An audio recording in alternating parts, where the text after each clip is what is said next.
Põhjamaade suurima lennufirma SAS-i traditsiooniline heategevuslend tõi eile Tallinna üle 400 kuupmeetri jõulupakke ehk toiduaineid, mänguasju, maiustusi ja riideid.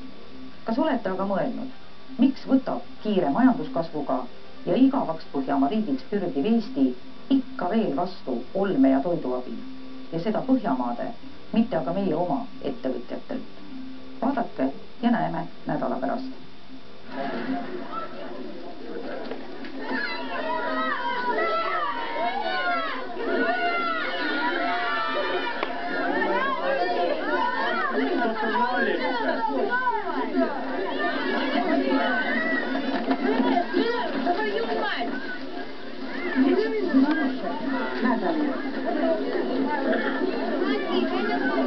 Стой! Вообще! Так что ты трогаешь?